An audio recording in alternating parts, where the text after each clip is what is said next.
దేవుని ప్రశస్తమైన నామమును బట్టి ప్రభు ఇచ్చిన గొప్ప సమయమును బట్టి దేవాతి దేవునికి కృతజ్ఞతాస్తుతులు చెల్లిస్తున్నాను. చేరి వచ్చిన మీకు అందరికి కూడా ప్రభు యేసుక్రీస్తు నామములో వందనాలు. అందరికి వందనాలు. ప్రభు మనల్ని అందరినీ జ్ఞాపకం చేసుకొని మనకు ఆ ప్రత్యేకమైన సమయాన్ని ప్రభు మనకు అనుగ్రహించారు. అందుని బట్టి నేను ప్రభువును స్తుతిస్తున్నాను. మరి దేవుడు మనల్ని, మన యొక్క కుటుంబాలను సంరక్షిస్తూ ఆయన ఇస్తున్న క్షేమాన్ని బట్టి ప్రభువును స్తుతిస్తున్నాను. మరి గడిచిన వారం చాలామంది మందిరానికి రాలేకపోయారు. మరి ప్రభు ఈ వారము విశ్వాసాలు నడిపించాడు. మరి ఇదే విధంగా ప్రతి ఆదివారము మీరు మందిరానికి వస్తే ప్రభువును స్తుతించుటకు, ఆరాధించుటకు ఎంతో గొప్ప సమయముగా ప్రభు మనకి ఇచ్చున్నాడు. దాన్ని సద్వినియోగం చేసుకోవాలని కూడా మీకు నేను తెలియజేస్తా ఉన్నాను. మరి దేవుడు మన యొక్క విశ్వాసులందరినీ ఆశీర్వదిస్తున్నారు, దీవిస్తున్నారు. వారిని దేవుడు హెచ్చించే విధముగా మరి సంఘానికి కూడా వారు దగ్గరగా ఉండుటకు మీ ప్రార్థనలో జ్ఞాపకం చేసుకోండి. ఈ మధ్యకాలంలో నేను ఒక చిన్న ప్రార్థన చేస్తూ ఉండే, నాయనా మందిరం జరుగుతుంది, విశ్వాసులు వస్తున్నారు. ఈ మధ్య కాలంలో కొంతమంది విశ్వాసులు అనారోగ్య సమస్యలను బట్టి వీటిని బట్టి కొంతమంది చనిపోవడం జరిగింది. సరే, ఇప్పుడు అందరూ బాగున్నారు అనుకుంటే వారి పరిస్థితులు బాగలేక కొంతమంది ఊరిని విడిచిపెట్టి ఇంకొక ఊరికి వెళ్ళిపోతున్నారు. ఇంకా కొంతమంది చచ్చిపోయి కొంతమంది ఊరిని వదిలిపెట్టి వెళ్ళిపోతే ఇంకెవరు ఉంటారా ఆ గుళ్ళో? దయచేసి మా విశ్వాసులందరికీ ఆదివారం పూట వీలుండేటట్టు చేయండి, మందిరానికి వచ్చేటట్టు వారికి అవకాశం ఏంటని చెప్పి ప్రార్థన చేస్తా ఉన్నా. ప్రతిరోజు మీ కుటుంబాల కొరకు, మీ ఉద్యోగాల నిమిత్తమై, మీ బాగోగుల నిమిత్తమై ఉదయమున మీ కొరకు నేను ప్రార్థన చేస్తా ఉన్నాను. మరి దేవుడు అట్టి అవకాశం నాకు ఇచ్చిన విధానం బట్టి కూడా ప్రభువును స్తుతిస్తున్నాను. దేవుడు మనలందరినీ సృజించినట్లుగానే ఈ లోకంలో జంతువులను, పక్షులను అన్నిటినీ కూడా సృజించాడు. అయితే మీరు గమనించినప్పుడు మనుషులకు, జంతువులకు, పక్షులకు చాలా తేడా ఉంది. మనకు ఎంతో జ్ఞానం ఉంది, వాటికి జ్ఞానం తక్కువ. కానీ వాటి మనస్తత్వానికి మన మనస్తత్వానికి కూడా చాలా తేడా ఉంది. మీరు గమనించండి, ఒక కాకి కరెంటు షాక్ తగిలి పడిపోతే ఎన్ని కాకులు వస్తాయి తెలుసా? చాలా కాకులు చరుస్తూ ఉంటాయి, అక్కడే దాని చుట్టూ తిరుగుతూ ఉంటాయి, ఎగురుతూ ఉంటాయి. పొరపాటున ఒక కుక్క ఏదైనా బండి గుద్దో లేకపోతే ఇంకేదైనా యాక్సిడెంట్ అయ్యి పడిపోతే ఎన్ని కుక్కలు వచ్చి అక్కడ చేరి చుట్టూ తిరుగుతూ ఉంటాయి తెలుసా? చాలా తిరుగుతూ ఉంటాయి. అదే ప్రతి జంతువు దానికి కలిగిన ఆపదలో తన తోటి జాతి జంతువులన్నీ కూడా అక్కడ ఉండి బాధపడడం, కానీ అక్కడే ఏం చేయలేక నిస్సాయిస్తూ తిరుగుతూ ఉండడం మనం కొన్నిసార్లు చూస్తూ ఉంటాం. కానీ అదే ఒక మనిషికి ఆపద కలిగినప్పుడు, బాధ కలిగినప్పుడు చాలామంది మనుషులు చూస్తూ వెళ్ళిపోతుంటారు, కానీ వారికి ఎలాంటి సహాయం అనేది మనిషి చేయడు. అప్పుడు మీరు నన్ను అడగాలి, అవును సార్, జంతువులు ఇలాగున్నాయి, మనుషులు ఇలాగున్నారు, వాటికి మనుషులకి ఏం తేడా అంటే, జంతువులకి కులాలు లేవు, మనుషులకి కులాలు ఉన్నాయి. జంతువులకి, పక్షులకి మతం లేదు, మనుషులకి మతాలు ఉన్నాయి. జంతువులకి, పక్షులకి ఆచారాలు లేవు, మనుషులకి ఆచారాలు, సాంప్రదాయాలు ఉన్నాయి. జంతువులకి, పక్షులకి కట్టుబాట్లు లేవు, మనుషులకి కొన్ని కట్టుబాట్లు ఉన్నాయి. ఇంకా ప్రత్యేకంగా చెప్పాలంటే జంతువులకి, పక్షులకి స్వార్థం లేదు, మనుషులకి స్వార్థం ఉంది.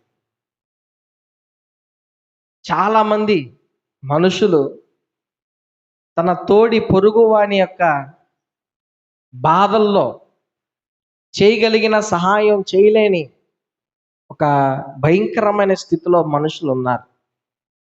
ఒక తండ్రి కొడుకులంట ఊరిలో నుంచి కొంచెం ఆ పల్లం లాంటి ఒక ప్రదేశంలోనికి వచ్చి ఒక మంచి ఆ ఆ మేకపోతును వధించి ఒక మంచి వంటకాన్ని బిర్యానీ చేస్తా ఉన్నారు. ప్రిపేర్ చేస్తా ఉంటే తండ్రి చెప్పాడంట, నువ్వు వెళ్ళి మన వీధుల్లోకి వెళ్ళి మన బంధువుల్ని మన స్నేహితులందరినీ పిలుచుకోరా, మనం అందరం కలిసి భోజనం చేద్దాం, ఇదంతా తిందాం, మన ఇద్దరం తినలేం కదా అని చెప్పి తండ్రి తన కొడుక్కి చెప్తే, కొడుకు తన ఇళ్ళ దగ్గరికి వెళ్ళి వీధిలోకి వెళ్ళి ఏం చేశాడంటే, మా ఇల్లు తగలబడిపోతుంది, మా ఇల్లు తగలబడిపోతుంది, దయచేసి రండి, బయటికి రండి అని చెప్పాడంట. బంధువులు, బాగా తెలిసిన స్నేహితులందరూ కూడా ఏడబోయి ఏం చేయాల్సి వస్తుందని చెప్పి తలుపులు వేసుకున్నారంట. ఏ సంబంధం లేని వాళ్ళు బకెట్లు తీసుకొని నీళ్లు తీసుకొని వస్తా పరిగెత్తుకుంటే, ఎక్కడ మీళ్ళు రా, మనం దాన్ని ఇంటిని కాపాడదాం అగ్నిలో కాలిపోకుండా అని చెప్పి పరిగిస్తూ ఉంటే నేరుగా ఆ పిల్లోడు ఆ విందు జరిగే స్థలం దగ్గరికి తీసుకొచ్చాడంట. నీళ్లు తీసుకొచ్చిన వాళ్ళకి ఏం అర్థం కాలేదు, వాళ్ళ నాయనికి కూడా ఏం అర్థం కాల. అప్పుడు వాళ్ళ నాన్న అడిగాడంట, బంధువులేరి, మన బంధువులేరి, మన స్నేహితులేరి అని అడిగితే, మనకు మన ఇంటికి ఆపద కలిగినప్పుడు, కష్టం వచ్చినప్పుడు వీళ్ళే వచ్చారు, వీళ్ళే మన బంధువులు అన్నాడంట. హల్లెలూయా. ఎందుకు ఈ మాట చెప్తున్నానంటే, ఆపదలో మనతో నిలిచేవారే మన ఆప్తులు. ఆపదలో మనతో నిలిచేవారే మన ఆప్తులు. రక్త సంబంధం ఉండొచ్చు, ఎంతో సహవాసం ఉండొచ్చు, ఎంతో స్నేహం ఉండొచ్చు, కానీ వారు సంతోషానికి మాత్రమే, ఆనందంలో మాత్రమే బంధుత్వాన్ని, స్నేహాన్ని చూపించే మనుషులు. ఆపదలో, కష్టంలో, కన్నీటిలో తోడుగా నిలిచేవారు లేరు. అందుకే బైబిల్ చెప్తుంది, విందు జరిగే స్థలము దగ్గరికి నువ్వు వెళ్ళేదానికంటే ప్రలాపించే ఆ స్థలము దగ్గరికి నువ్వు వెళ్ళు. విందు జరిగే దగ్గర అందరూ ఉంటారు, కానీ ప్రలాపించే వారి దగ్గర ఉండడమే చాలా శ్రేయస్కరం. యోబు తన యొక్క బాధలో, తన యొక్క కష్టంలో, చాలా ఇబ్బందుల్లో, ఇరుకుల్లోకి వెళ్ళిపోయినప్పుడు, శరీరం అంతా కూడా గాయపరచబడిపోయినప్పుడు, ఆస్తిపరుడైన వాడు దీనస్థితికి వచ్చేసినప్పుడు, కడు బీదవాడైపోయినప్పుడు, శరీరం అంతా గాయాలతో, కురుపులతో నిండిపోయినప్పుడు, తను చుట్టూ ఉన్న వారిని గురించి యోబు మాట్లాడుతున్న మాటలు మనం చదివితే మనకు కొన్ని విషయాలు తెలుస్తాయి. యోబు గ్రంథం 19వ అధ్యాయము 14వ వచనాన్ని నేను చదువుతున్నా, మీరు చూడండి. యోబు గ్రంథం 19వ అధ్యాయము 14వ వచనం. నా బంధువులు నా యొద్దకు రాకయున్నారు, నా ప్రాణ స్నేహితులు నన్ను మర్చిపోయి ఉన్నారు. నా ఇంటి దాసీ జనులు నన్ను అన్యునిగా ఎంచెదరు. నేను వారి దృష్టికి పరదేశినై ఉన్నాను. నేను నా పనివాడిని పిలువగా వాడేమీ పలకకుండానున్నాడు. నేను వాని బతిమాలవలసి వచ్చెను. నా ఊపిరి నా భార్యకు అసహ్యము, నేను కనిన కుమారులకు నా వాసన అసహ్యము. యోబు మాట్లాడుతున్న మాటలు ఏంటంటే, ఆయన కలిగిన బాధల్లో, కష్టంలో, ఇరుకు ఇబ్బందుల్లో, అనారోగ్యాల్లో తన బంధువులు తన యొద్దకు రాలేదంట. తన ప్రాణ స్నేహితులు తనను మరిచిపోయి ఉన్నారంట. తన పని వాళ్ళకు కూడా ఆయన లెక్కలేని స్థితిలోనికి వెళ్ళిపోయాడంట. బతిమలాడినా కూడా వారు రావట్లేదంట. తన భార్యకి తను అసహ్యమైపోయాడంట. తన కుమారులకు కూడా తను నచ్చట్లేదంట. ఇప్పుడు కష్టంలో, ఇరుకుల్లో, బాధల్లో ఉన్నప్పుడు. ఈరోజు చాలామంది మనుషుల చాలా కుటుంబాల్లో ఉండేటివే. ఒక కొడుక్కి కానీ, ఒక కూతురికి కానీ, తన తండ్రి విషయంలో, తన తల్లి విషయంలో బాధ్యత లేని వ్యక్తులుగా చాలా మంది ఉన్నారు. చిన్నప్పుడు వారిని ఏ విధంగా పెంచుంటారో, ఏ విధంగా వారిని చేరదీసుంటారో, ఏ విధంగా హక్కును చేర్చుకో ఉంటారో అది బిడ్డలైన వారికి అందరికీ తెలుసు.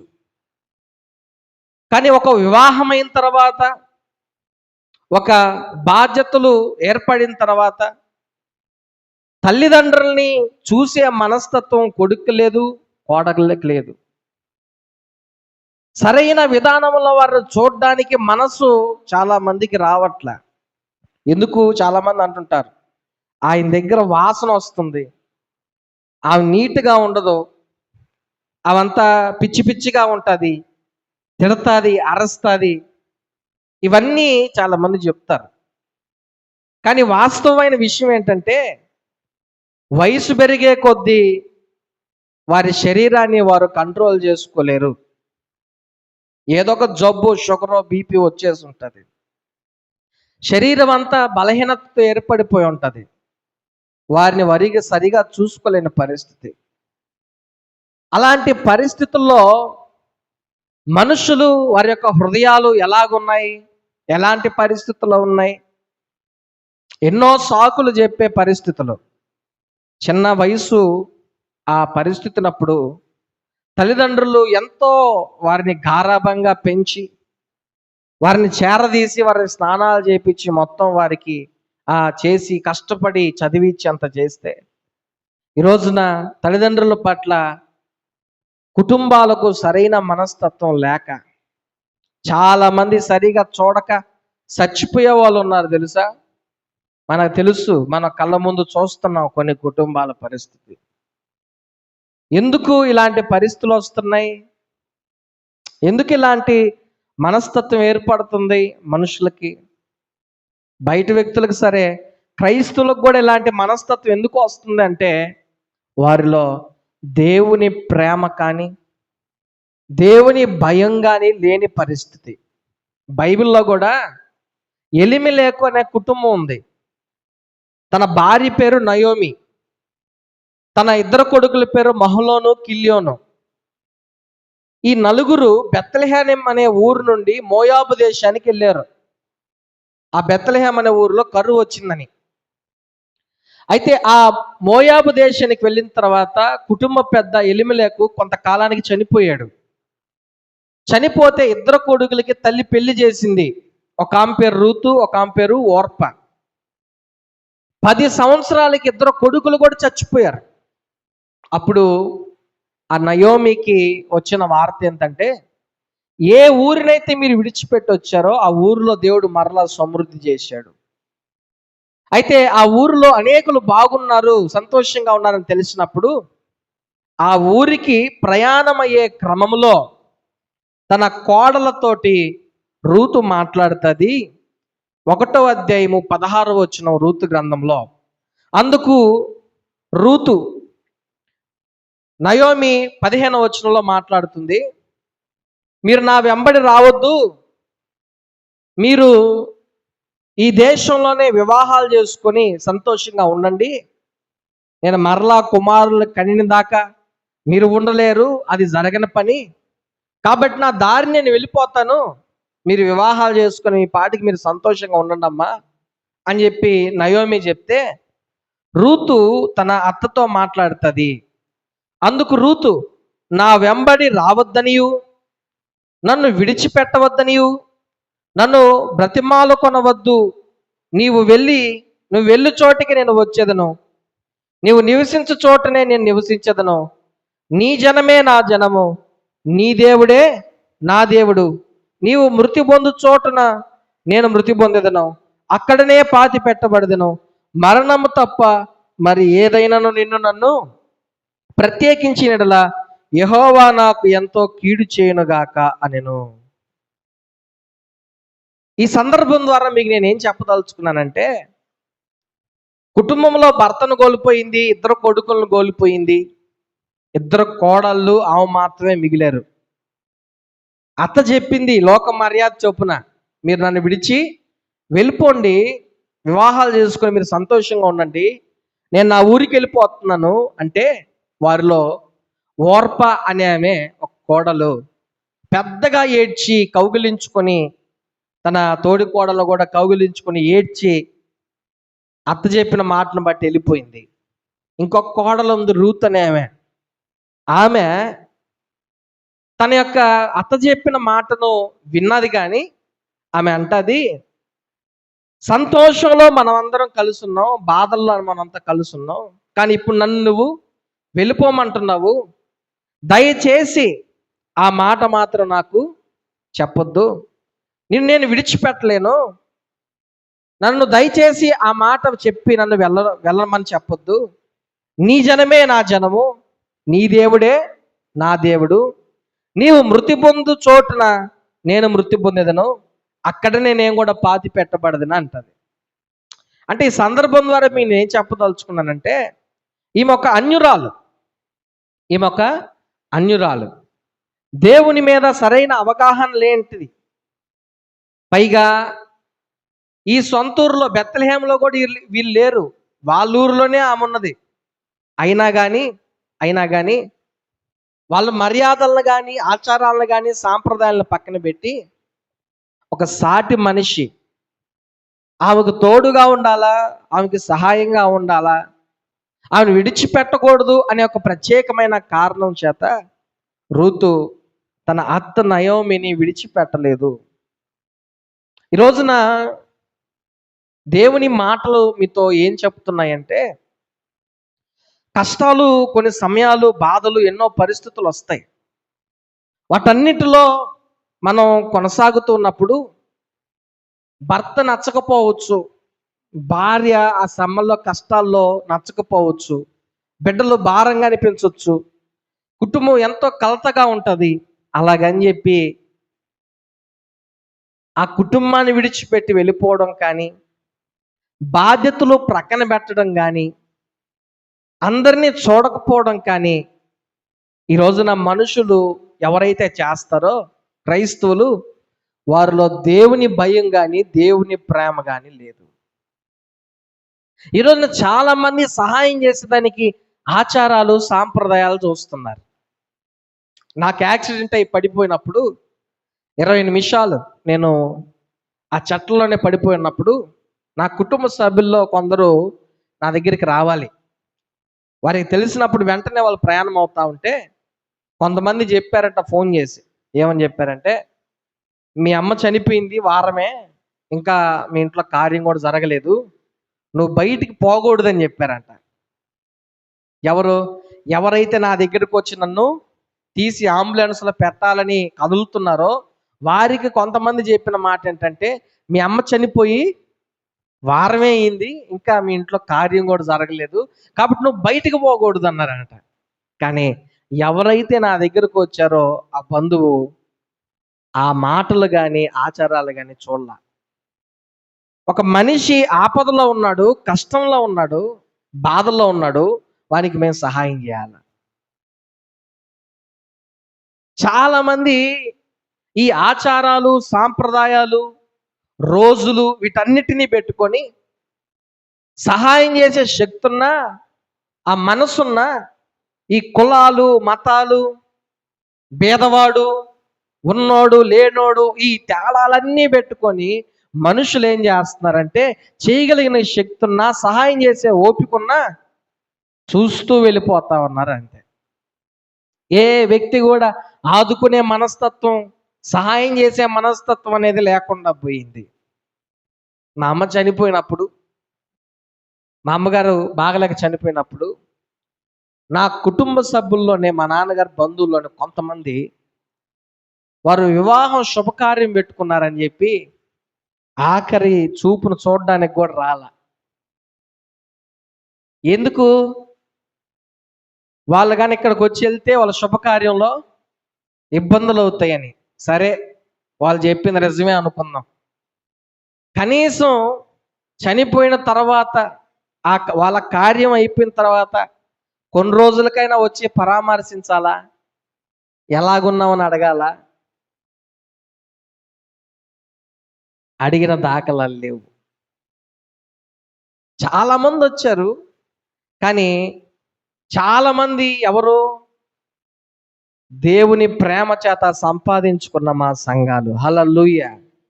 ఏ బంధుత్వం లేదు, మాకున్న బంధుత్వం క్రీస్తు రక్తమే. క్రీస్తు రక్తముతో కలిగిన బంధుత్వమే మాకు అన్ని విషయాల్లో సహాయంగా నిలిచింది. అందుకే యేసుక్రీస్తు ప్రభువారు కొన్ని సందర్భాల్లో బాగలేని వ్యక్తుల్ని బాగు చేసినప్పుడు కొంతమంది యేసయ్య దగ్గరికి ధర్మశాస్త్రోపదేశకులు పరిశీలి వచ్చి, విశ్రాంతి దినమున నువ్వు ఎలాగ స్వస్థపరుస్తావు ఆ వ్యక్తిని? విశ్రాంతి దినమున స్వస్థపరచకూడదు అని చెప్తారు.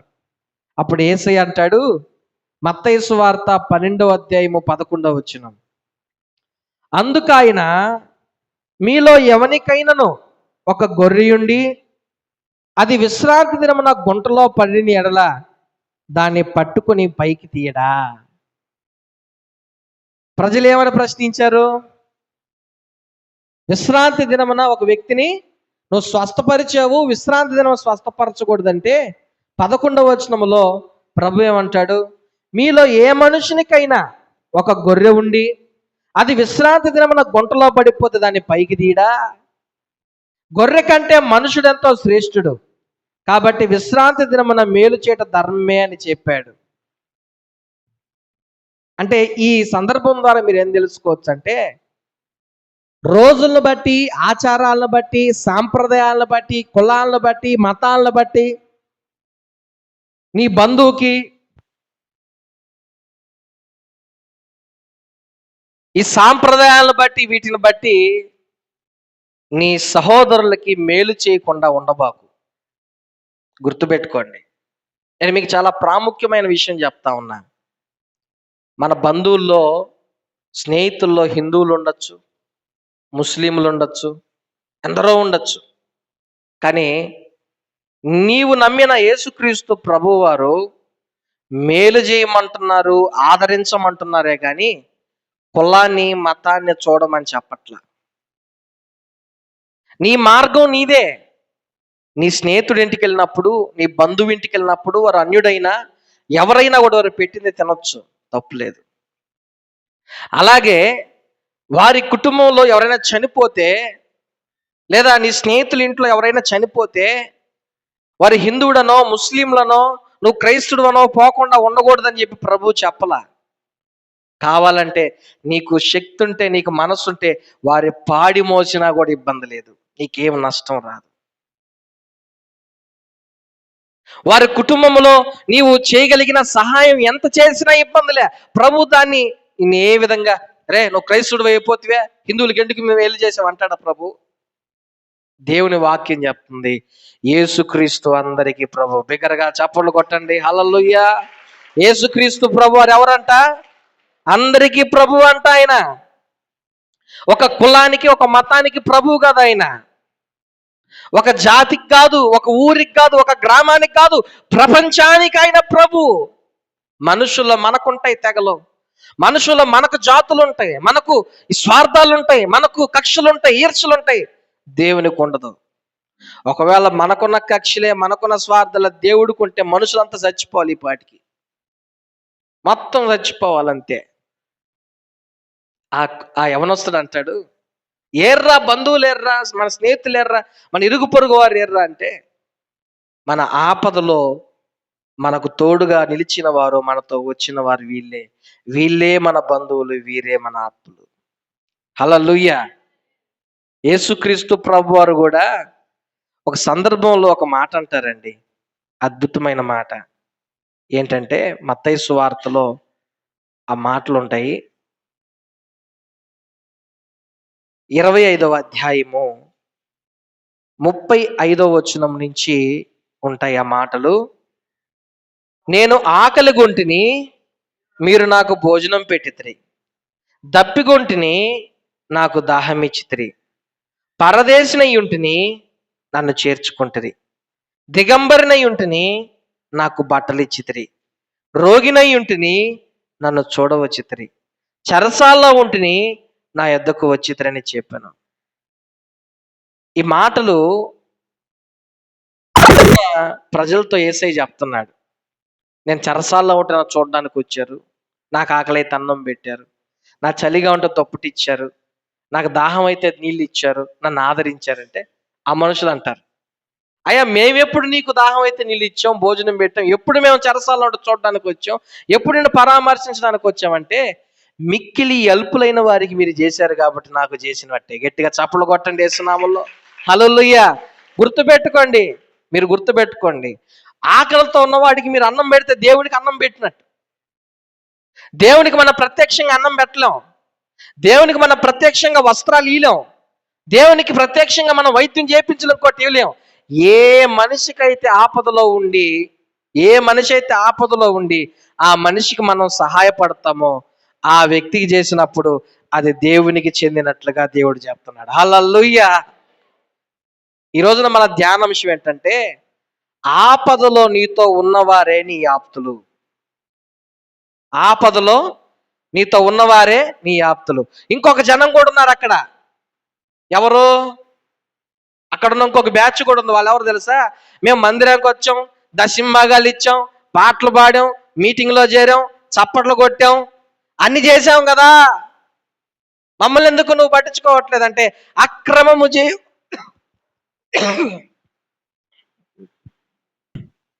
మిగతా వాళ్ళందరూ కూడా ఆ మాటలు మాట్లాడుతుంటే యేసయ్య అంటాడు, అక్రమము చేయవారులారా నా యొద్ద నుండి మీరు పోండి. వాళ్ళు దేవుని సన్నిధికి వస్తున్నారు, పాటలు పాడుతున్నారు, స్తుతిస్తున్నారే కానీ పిల్లికి కూడా బిచ్చం పెట్టిన వాళ్ళంట.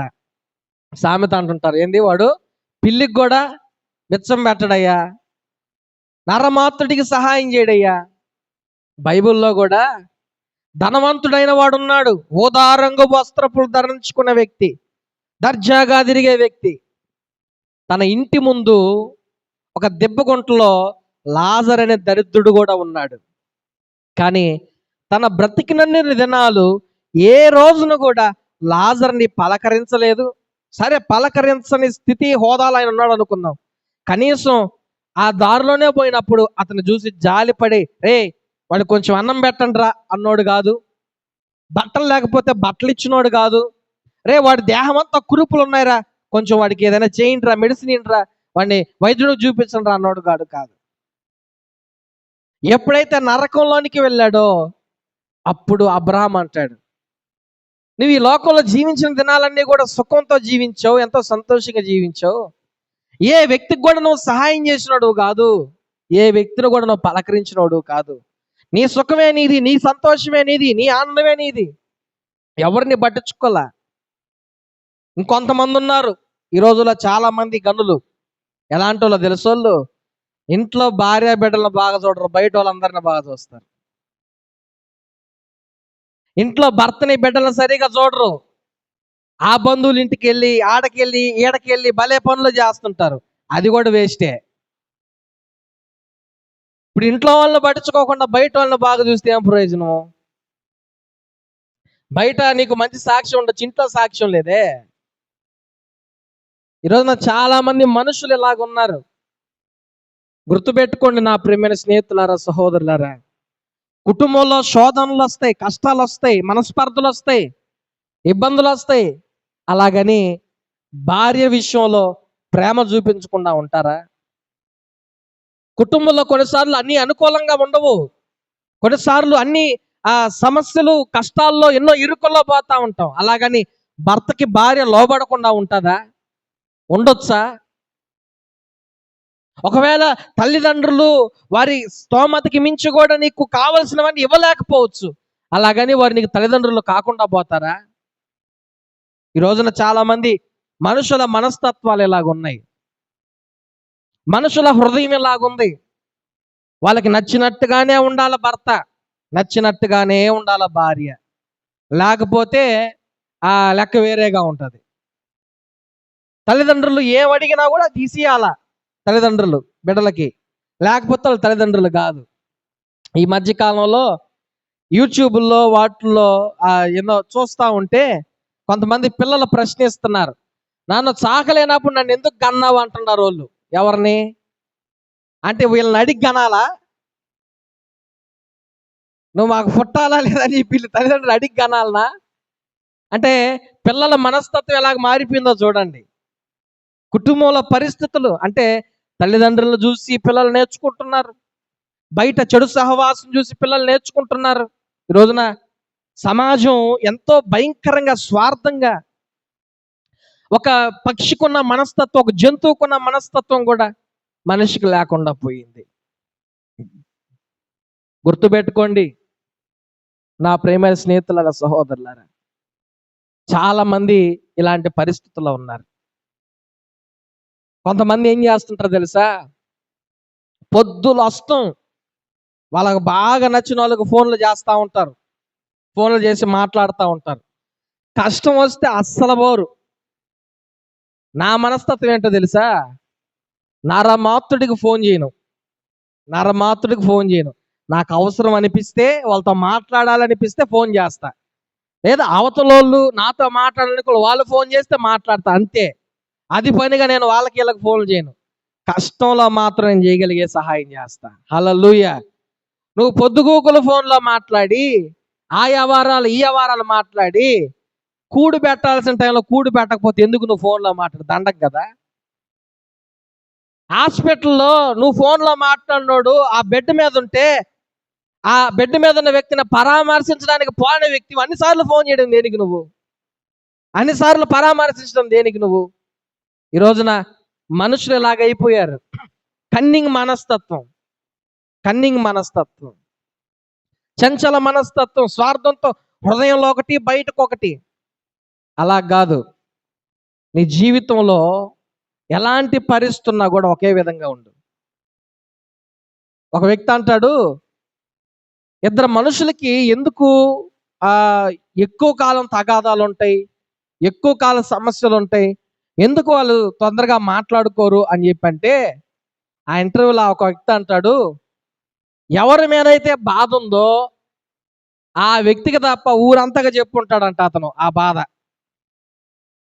ఎవరి మీద అయితే బాధ ఉంటుందో ఆ బాధని ఆ వ్యక్తికి తప్ప ఊరందరికి చెప్పుంటాడు. అసలు చెప్పాల్సింది ఎవరికి? ఎవరి మీద అయితే బాధ ఉందో ఆ వ్యక్తికి చెప్తే క్లియర్ అయిపోద్ది. అట్ట కాకుండా ఊరంతకి చెప్పి అతని మీద మాత్రం ద్వేషం పెట్టుకొనే ఉంటాడు.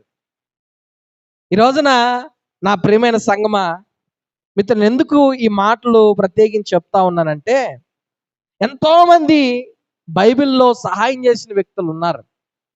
దొర్క అనే యవన స్త్రీ విధవరాండ్రికి సహాయం చేసింది. వారికి బట్టలు ఇవ్వడం కానీ, వారి ఆపదలు ఆదుకోవడం కానీ చేసినప్పుడు, ఆమె జబ్బు చేసి చచ్చిపోతే చుట్టుపక్కల ఆ సహాయం పొందుకున్న స్త్రీలందరూ కూడా వచ్చి దైవ సేవకునితో ఏడుస్తూ చెప్తున్నారయ్యా, ఆ దొర్క అనే యవనరాలు మా అక్కరలో మమ్మల్ని ఆదుకునిందయ్యా, మాకు బట్టలు లేకపోతే బట్టలు ఇచ్చిందయ్యా, ఆహారం ఇబ్బంది ఉంటే ఆహారం పెట్టిందయ్యా అని ఏడిస్తే, దైవ సేవకుడు ఆమెను గురించి ప్రార్థిస్తే ఆమె మరలా బ్రతికింది. బైబిల్లో ఉన్న విషయమే. చాలా మంది ఆపదలో ఆదుకునేవారు లేరు. యేసయ్య ఒక ఉపమానం చెప్తాడు. యెరూషలేము నుండి యెరికోకు ప్రయాణం అయిపోతున్నప్పుడు దొంగల చేతికి ఒక వ్యక్తి చిక్కి ఆ బట్టలు దొంగిలించబడి కొన ప్రాణంతో కొట్టి పడేసుంటే, ఆ మార్గం గుండా యాజకుడు పోయాడు, లేవీయుడు పోయాడు, సమరయుడు పోయాడు. యాజకుడు వెళ్ళిపోయాడు చూస్తూ, లేవీయుడు కూడా చూస్తూ వెళ్ళిపోయాడు. కానీ సమరయుడు మాత్రం నిలిచి అతని గాయాలు కడిగి పూటకోళ్ళ వాళ్ళ ఇంట్లో పెట్టి డబ్బులు ఇచ్చి ఇంకా అవసరమైతే నేను ఇస్తానని చెప్పి వెళ్ళిపోయాడు. అప్పుడు అంటాడు, ఈ ముగ్గురులో ఎవరు పొరుగువాడు అంటాడు. ఎవరైతే ఆ వ్యక్తి మీద జాలి పడ్డాడో వాడే అయ్యా పొరుగువాడు, నువ్వు కూడా ఆ విధంగా చెయ్యి అంటాడు. హల్లెలూయా. ఈ ధ్యానాంశం ఏంటంటే, ఆపదలో నీతో నిలిచిన వారే నీ ఆప్తులు. అలాగని చెప్పి నీకు సహాయం చేయలేదని అందరూ ద్వేషించమని కాదు. ఆపదలో నీతో నిలిచిన వారిపై నువ్వు కృతజ్ఞత కలిగి జీవించు. కష్టంలో నీకు తోడుగా ఉన్న వారిని మర్చిపోవద్దు. కష్టంలో నీకు తోడుగా ఉండి నీ కన్నీటిని తుడిచిన వారిని నువ్వు మర్చిపోవద్దు. ప్రభు అంటాడు, ఎవరైతే వారి మీద జాలి పడ్డారో వారే నీ పొరుగువాడు. ఈ రోజున నీవు కూడా ఎవరైతే బాధల్లో ఉంటాడో మీద జాలి పడితే నీవు కూడా వాడికి పొరుగువానిగా మార్చబడతావు. కులం వేరే ఉండొచ్చు, బంధుత్వం వేరే ఉండొచ్చు, ఊరు కాకపోయి ఉండొచ్చు, ఏదో ఒక ప్రాంతం నువ్వు అయి ఉండొచ్చు, ఎన్నో ఆచారాలు ఉండొచ్చు. కానీ నువ్వు చేయగలిగిన సహాయం చేస్తే నీ జీవితం దేవునికి ఆశీర్వాదకరంగా ఉంటుంది. ప్రభు అంటాడు, ఆ వ్యక్తికి నువ్వు సహాయం చేసావు కాబట్టి నాకు నువ్వు సహాయం చేసినట్టే. మీరు ఆలోచన చేయండి. మీరు పండగలప్పుడు లేదా ఇంకేదైనా అకేషన్లప్పుడు గుగ్గులు తీసుకొస్తారా? టీ బిస్కెట్ తీసుకొస్తారా? లేకపోతే బిర్యానీ పెడతారా? అవి ఎవరు తింటారు? చెప్పండి అమ్మా. పాస్టర్ తిన్న కాడికి తింటాడు. పాస్టర్ తిన్న కాడికి తింటాడు. ఒకవేళ మీ బలవంతం ద్వారా కడుపులో ఖాళీ లేకపోయినా ఇంకొక ముద్ద కూడా ఎక్స్ట్రా తింటాడు. దానివల్ల ఎలాంటి ప్రయోజనమే లే. మంచిదే, మీ సంతోషం, మీ కృతజ్ఞత ప్రేమతో పెట్టారు, ఓకే, మంచిదే. కానీ భిక్షాటన చేస్తూ మతి స్థిమితం లేకుండా, లేదా నీ బంధువుల్లోనే బేదోళ్ళు ఉంటారు, బేదోళ్ళు కూటికి కూడా గతి లేని వాళ్ళు ఉంటారు, వారికి ఒక బియ్యం కట్టుకొని, లేదా వాళ్ళకి మరీ భయంకరమైన పరిస్థితుల్లో ఉంటారు, నీ చేతనైతే రూపాయి వారికి సహాయం చేయి. కనీసం నీ బంధువుల్లో పేదరికంలో ఉంటారు, వాళ్ళ బిడ్డలకి కనీసం పుట్టినరోజుకి గుడ్డలు కూడా కొనుక్కునే స్థితి ఉండదు. ఒక సొక్కా ప్యాంటు కొని 500లో తక్కువలోనే కొని. గుర్తుపెట్టుకో, నువ్వు చేసే సహాయం మనుషులు మర్చిపోతారేమో, దేవుడు మర్చిపోడు. హల్లెలూయా. నీ ప్రేమ, నీ కృతజ్ఞత మనుషులు మర్చిపోవచ్చు. ఒకవేళ నీ దగ్గర సహాయం పొందుకున్న వాళ్ళు కూడా మర్చిపోవచ్చు, కృతజ్ఞత లేకుండా ప్రవర్తించవచ్చు. కానీ ప్రభువు మాత్రం నువ్వు చేసిన మేలు దేన్ని మర్చిపోడు. నువ్వు చేసిన ప్రతి దానికైనా ప్రతిఫలం ఇస్తాడు. చాలా మంది మీరు అంటుంటారు, మీరు వింటుంటారు, కష్టంలో బాధల్లో ఎవరైనా సహాయం చేస్తే దేవుళ్ళలాగా వచ్చేయవయ్యా నా దగ్గరికి. నువ్వా ఏమంటారు? దేవుళ్ళలాగా వచ్చావయ్యా. ఎందుకు ఆ మాట అన్నారో తెలుసా? వారిలో ఆ దేవుడే కనిపిస్తున్నాడు. హల్లెలూయా. వారి క్రియలు, వారి యొక్క ఆ ప్రవర్తన, ప్రేమ దేవుణ్ణి గుర్తు చేస్తున్నాయి. ఈ రోజున నీ క్రియలు, నీ ప్రవర్తన నీ ఇంటి పేరును గుర్తు చేస్తాయి. ఎవడోడా పలానోడా, అబ్బా వాడితో పనే కాదురా, వాళ్ళంతా అంతేరా నాయనా. ఎందుకు? వారి క్రియలు బాగలేవు, వారి ప్రవర్తన బాగలేదు. ఈ రోజున నా ప్రియమైన సంగమా, ప్రభునితో మాట్లాడుతున్న మాట ఏంటో తెలుసా? దేవునికి సహాయం చేసే వ్యక్తిగా నువ్వు ఉండాలా అంటే, అవసరతలో ఉన్న వారిని ఆదుకునే వ్యక్తిగా నువ్వు ఉంటే నీ కుటుంబాన్ని ప్రభు ఆశీర్వదకరంగా మార్చుటకు సంసిద్ధుడుగా ఉన్నాడు. కొన్ని రెఫరెన్సులు చదివి నేను ముగించేస్తా, అయిపోయింది, చదవండి మాత్రమే, నేనే చదువుతా. సామెతలు 3:27 బైబిల్ ఏం చెప్తుంది అనే దాని గురించి చెప్తాను. మేలు చేయుట నీ చేతనైనప్పుడు దాన్ని పొందదగిన వారికి చేయకుండా వెనుతీయకము. ద్రవ్యము నీ యొద్దనుండగా రేపు ఇచ్చేదను పోయి రమ్మని నీ పొరుగు వానితో అనవద్దు. ఏముంది అక్కడ? మేలు చేయట నీ చేతనైనప్పుడు దాన్ని పొందదగిన వారికి చేయకుండా వెనుతీయబాకు. గలతీయులకు రాసిన పత్రికలో ఉన్న మాట ఏంటో తెలుసా? 6:10 గలతీయులకు రాసిన పత్రిక 6:10. కాబట్టి మనకు సహాయము దొరికిన కొలది అందరి ఎడలను, విశేషముగా విశ్వాస గృహమునకు చేరిన వారి ఎడలను మేలు చేయుదుము. నువ్వు హెచ్చించబడే దాన్ని బట్టి నీ తోటి విశ్వాసులకు కూడా నువ్వు సహాయం చేయమని బైబిల్ చెప్తా ఉంది. యాకోబు పత్రిక 2:15 యాకోబు పత్రిక 2:15 సహోదరుడైనను సహోదరి అయినను దిగంబరులై ఆనాటికి భోజనం లేక ఉన్నప్పుడు మీలో ఎవడైనను శరీరమునకు కావలసిన వాటిని ఇయ్యక సమాధానముగా వెళ్ళుడి, చలి కాచుకొనుడి, తృప్తి పొందుడని చెప్పిన ఎడల ఏమి ప్రయోజనము? అర్థమైందా ఆ మాటలు? మళ్ళా చదువుతా. సహోదరుడైనను సహోదరి అయినను దిగంబరులై, అంటే వస్త్రాలు లేక, వారికి భోజనము లేక ఉన్నప్పుడు మీలో ఎవడైనను శరీరంలో కావలసిన వాటిని ఇయ్యక, అంటే వారికి అవసరమైన ఇయ్యకుండా ఏం చెప్తున్నారు అక్కడ? సమాధానముగా వెళ్ళుడి, చలి కాచుకునుడి, తృప్తి పొందుడని చెప్పిన ఏం ప్రయోజనం అంటే ప్రభు ఏం చెప్తాడంటే, మాటలు అందరు చెప్తారు నాయనా, మాటలు కాదు, నీకు మొదటి దగ్గర ఉన్నది ఇయ్యి అంటున్నాడు దేవుడు. అందుకే ప్రభు అంటాడు, నీ దగ్గర 2 వస్త్రాలు ఉంటే లేని వానికి ఒక వస్త్రం ఇయ్యి అంటాడు. ఎందుకు ఈ రోజున ప్రపంచవ్యాప్తంగా అనేక మంది క్రైస్తవం ఎక్కువ ఉంది? ప్రపంచవ్యాప్తంగా ఎందుకు క్రైస్తవులు ఎక్కువ మంది ఎందుకున్నారో తెలుసా? యేసయ్య ప్రేమ ద్వారానే అనేక మంది మారారు. హల్లెలూయా. మదర్ తెరీసా అనే ఆమె పెళ్లి చేసుకోకుండా, ఏమి లేకుండా మన భారతదేశానికి వచ్చి కుష్ఠరోగుల గాయాలను గడిగింది, బాత్రూములు గడిగింది, హాస్పిటల్ పెట్టించింది, స్కూళ్ళు పెట్టించింది. ఆమె కొంతమంది లక్షల మందిని సంపాదించుకునింది. ఎంతో మంది భక్తులు వారి దేశాలను విడిచిపెట్టి దేశాలకు వచ్చి ప్రజలకి సేవ చేశారు. వారి కులం కాదు, వారి బంధుత్వం లేదు, ఎవరూ తెలియదు, భాష కాని భాష, అయినా కూడా ఇక్కడ ఎందుకు వచ్చారో తెలుసా? యేసయ్య ప్రేమను బట్టి. హల్లెలూయా. యేసయ్య వారితో చెప్పిన మాటలే ఈ రోజున మీతో కూడా నేను చెప్పదలుచుకున్న విషయం ఏంటంటే, ఎవరైతే ఆపదలో తోడుగా ఉంటారో వారే ఆప్తులు. నీవు ఎవరైతే ఆపదలో ఉన్నారని గమనిస్తావో వారికి నువ్వు సహాయం చేయి. బైబిల్ చెప్తుంది విశ్వాసులకు సహాయం చేయాలని, సహోదరులకు సహాయం చేయాలని చెప్తుంది, పొరుగు వానికి సహాయం చేయాలని చెప్తుంది. నువ్వు చేయగలిగిన సహాయం నీ చేతనైనప్పుడు దాన్ని పొందదగిన వానికి వెనతీయబాకని చెప్తా ఉన్నాడు దేవుడు. ఒకవేళ ఇంతవరకు ఏదో ఆలోచనలతో నీ పాటికి నువ్వు వెళ్ళిపోతున్నావేమో, కనీసం ఎవరికైనా సహాయం చేసే మనస్తత్వం నీ దగ్గర ఉన్నదే ఎక్కువ కూడా ఇవ్వకు. వారికి కనీసం ఆకలితో ఉన్న వారికి రోడ్లో వెళ్తా ఉంటే ఒక 20 రూపాయలకి టిఫిన్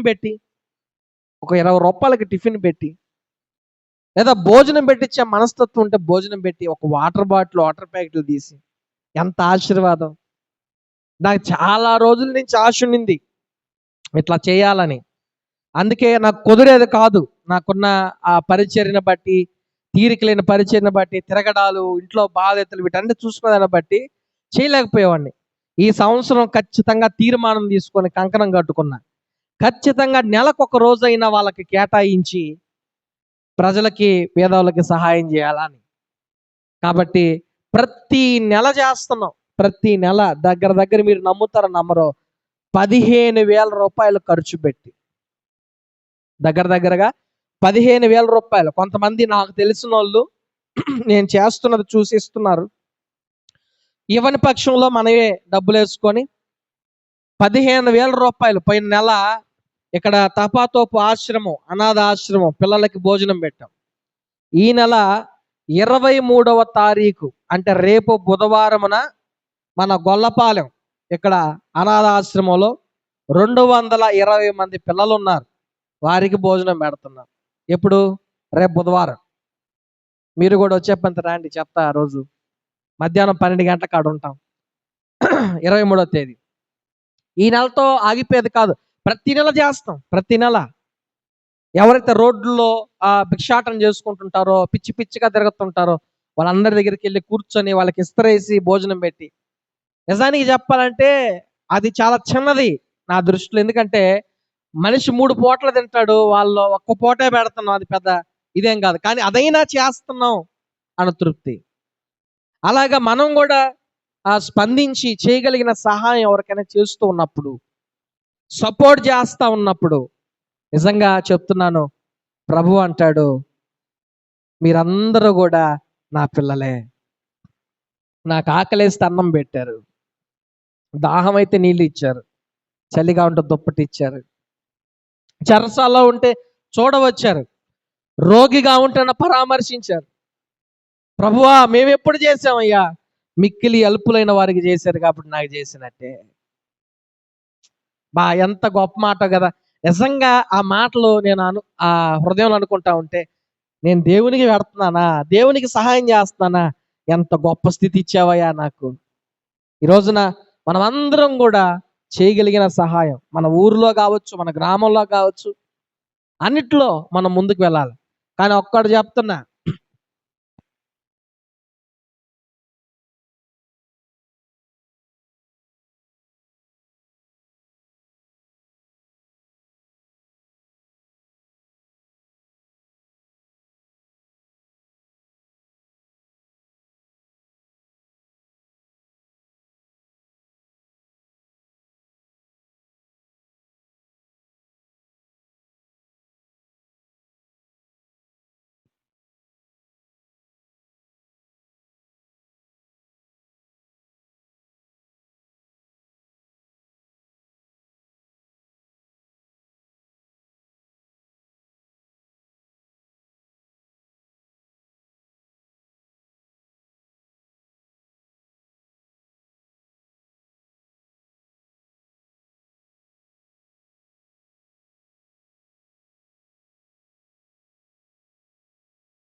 మన కుటుంబాల్లో గొప్ప మేలు చేసే దేవుడుగా ఉన్నాడు.